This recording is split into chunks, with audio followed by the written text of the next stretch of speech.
It turns out that it's tribes, not money, not factories, that can change our world, that can change politics, that can align large numbers of people. Not because you forced them to do something against their will, but because they wanted to connect. That what we do for a living now, all of us, I think, is find something worth changing and then assemble tribes that spread the idea, and it becomes something far bigger than ourselves. It becomes a movement. So, when Al Gore set out to change the world again, he didn't do it by himself, and he didn't do it by buying a lot of ads. He did it by creating a movement. Thousands of people around the country who could give his presentation for him, because he can't be in 100 or 200 or 500 cities in each night. You don't need everyone. What Kevin Kelly has taught us is you just need, 1,000 true fans, 1,000 people who care enough that they will get you the next round and the next round and the next round. That means that the idea you create, the product you create, the movement you create isn't for everyone. It's not a mass thing. That's not what this is about. What it's about instead is finding the true believers. It's easy to look at what I've said so far and say, wait a minute, I don't have what it takes to be that kind of leader. So here are two leaders. They don't have a lot in common. They're about the same age, but that's about it. What they did, though, is each in their own way created a different way of navigating your way through technology. So some people would go out and get people to be on one team, and some people would get people to be on the other team. It also informs the decisions you make when you make products or services. This is one of my favorite devices. But what a shame that it's not organized to help authors create movements. What would happen if when you're using your Kindle, you could see the comments and quotes and notes from all the other people reading the same book as you in that moment, or from your book group, or from your friends, or from the circle you want? What would happen if authors or people with ideas could use version 2, which comes out on Monday, and use it to organize people who want to talk about something? Now, there's a million things I could share with you about the mechanics here, but let me just try a couple. The Beatles did not invent teenagers. They merely decided to lead them. That most movements, most leadership that we're doing is about finding a group that's disconnected but already has a yearning, not persuading people to want something they don't have yet. When Diane Hatz worked on the Matrix, her video that spread all across the internet about the way farm animals are treated, she didn't invent the idea of being a vegan. She didn't invent the idea of caring about this issue, but she helped organize people and helped turn it into a movement. Hugo Chavez did not invent the disaffected middle and lower class of Venezuela. He merely led them. Bob Marley did not invent Rastafarians. He just stepped up and said, "Follow me." Derek Sivers invented CD Baby, which allowed independent musicians to have a place to sell their music without selling out to the man, to have a place to take the mission they already wanted to go to and connect with each other. What all these people have in common is that they are heretics. That heretics look at the status quo and say, this will not stand. I can't abide this status quo. I am willing to stand up and be counted and move things forward. I see what the status quo is. I don't like it.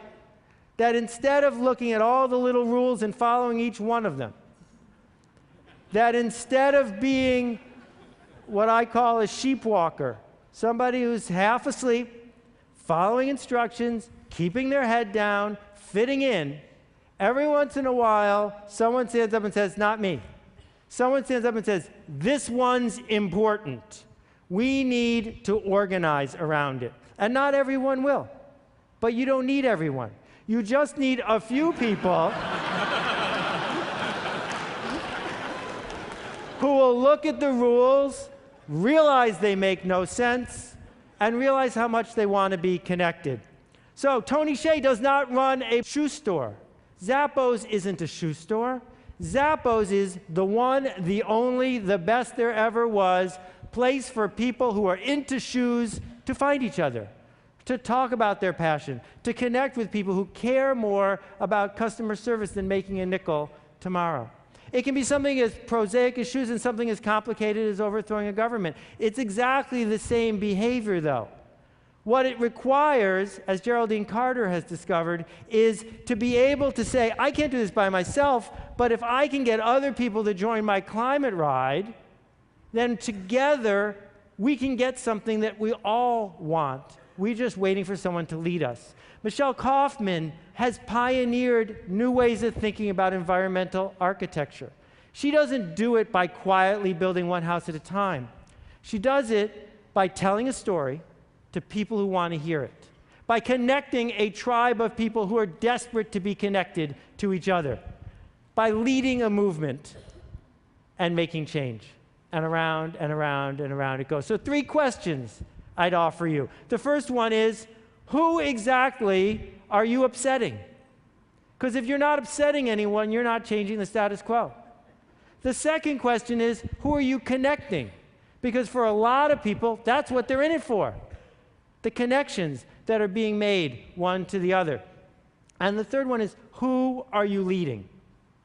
Because focusing on that part of it, not the mechanics of what you're building, but the who and the leading part is where change comes. So, Blake at Tom's Shoes had a very simple idea. What would happen if every time someone bought a pair of these shoes, I gave exactly the same pair to someone who doesn't even own a pair of shoes?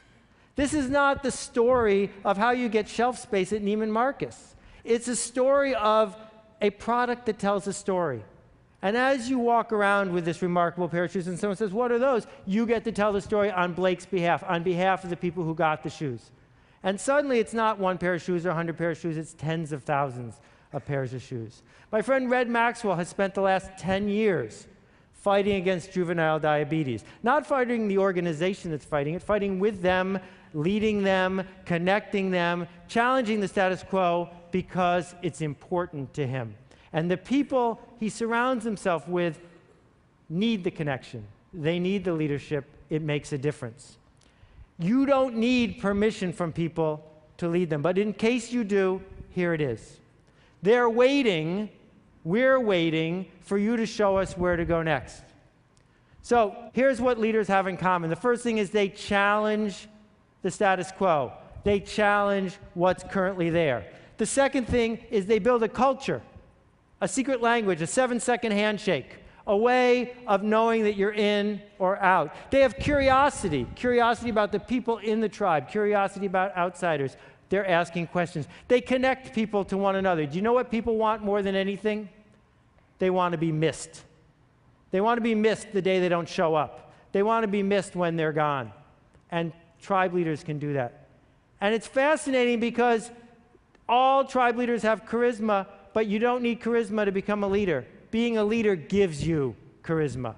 And if you look and study the leaders who have succeeded, that's where charisma comes from the leading. And finally, they commit. They commit to the cause, they commit to the tribe, they commit to the people who are there. So I'd like you to do something for me, and I hope you'll think about it before you reject it out of hand. What I want you to do, it only takes 24 hours, is create a movement. Something that matters. Start. Do it. We need it. Thank you very much. I appreciate it. Thank you.